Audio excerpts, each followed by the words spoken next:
I'm here again, once again with Christian Korsak. I think the last time we did a tech talk was just after CES, if I remember. Yeah. So this is around about tech talk number 4. I think I put that down in the title below. So yeah, tech talk number 4. Feel free to put forward any questions you have in the comment section down below, and we'll be happy to answer them. So I think we can go ahead and get kick started then. So Yeah. I think we'll just go ahead and talk about what's been recently released as of after CES. So of course we have the Samsung Galaxy S6 as well as the S6 Edge. So what's your thoughts on that then? I wasn't a big fan of Samsung phones because of the build quality. Now that metal and glass design is a glass. Anyway, the build quality is just a lot better now in the new phones. And of course, I still don't like the software that it uses, the TouchWiz skin. Yeah. But it's a step forward in the build quality, of course. And the S6 Edge, that's pretty cool. I think it's kind of a gimmick. I wouldn't get it personally. Yeah. I don't know.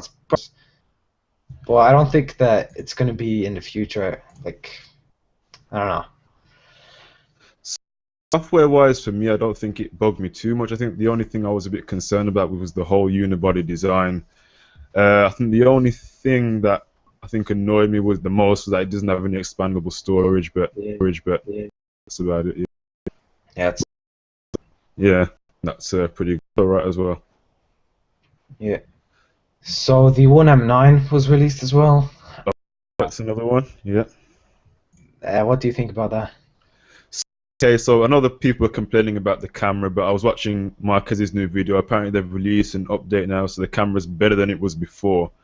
But again, with the whole M9 design, I'm glad they kept the design similar. As I mentioned, don't fix it. The M9 and M8's got really good design, so I think in that aspect it was fine. But I think the only gripe on the M8 was that camera, so they've improved it slightly by giving it 20 megapixels. Because I think that whole ultra pixel thing didn't really work out, but I think the update on the new M9 has really been able to help out the camera.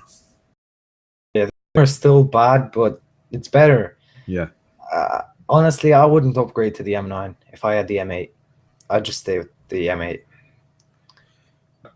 Just for the fact of having that 20 megapixel sensor, yeah, it's 20 megapixels, but a lot of people said the camera it's okay. It's not brilliant, but it's okay. It's better than it was on the M8, so it's a step forward in the right direction. But I think overall, it's not really great either.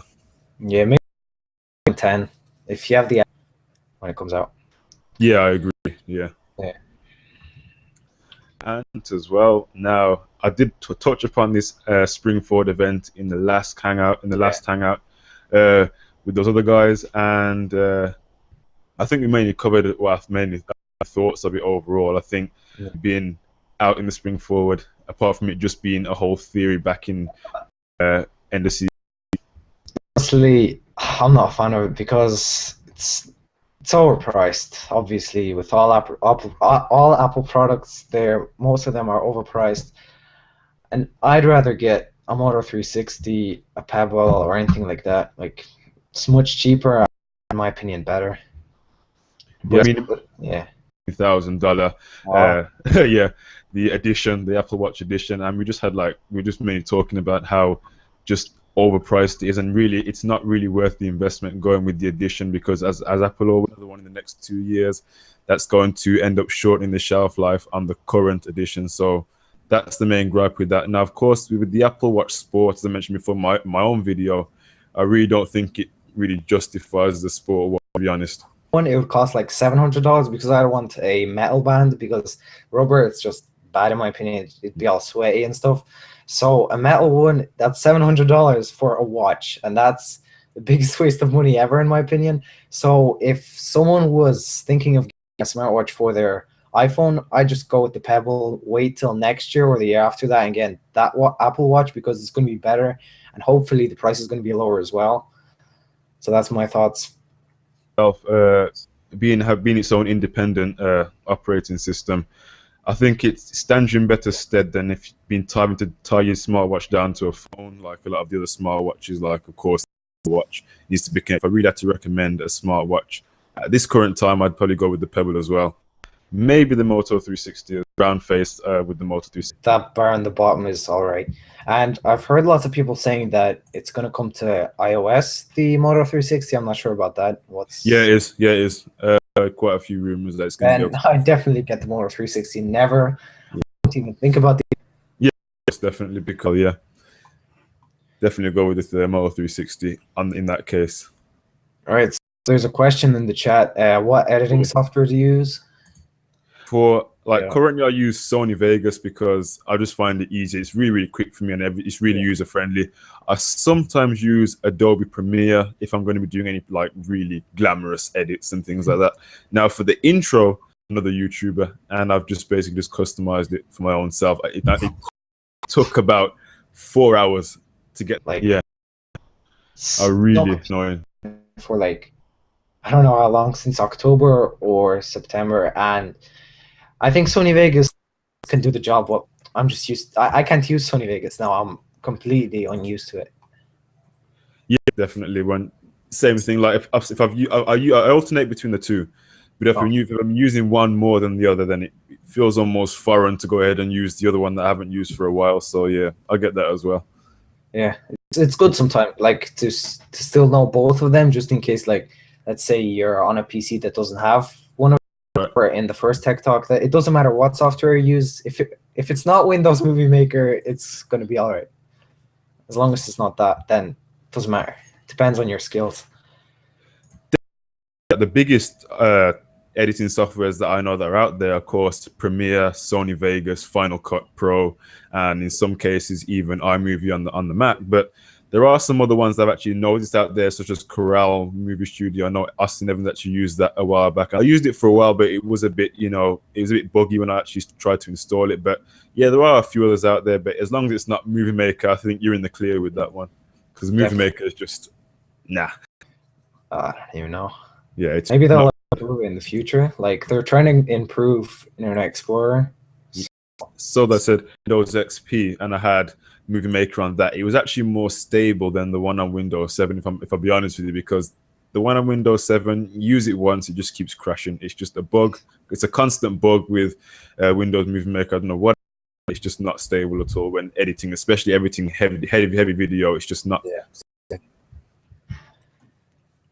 And another question was, what's your daily driver? We answered this in the last Tech Talk too. Surprise, it's the exact same driver as before, the Sony Xperia L. I'm hoping to try and upgrade to something else. I'm still deciding. Maybe the Galaxy Note, I was thinking, Note 4. Otherwise, I might hold up for the Note 5, as people are telling me to do. But apart from that, yeah, it's still the Sony Xperia L. And it is a slow phone at the moment, but I'm just holding on to it until I go ahead and upgrade. Yeah, Moto G recently. That's a really good phone. Definitely recommend it. For the price, it's amazing. Video, is it got a 1280 by 720? Yeah, but honestly, it's good enough. Paper, you're looking at the specs thinking this is just crap, but yeah, definitely, it's good, definitely. And especially for that price, you're saving so much money.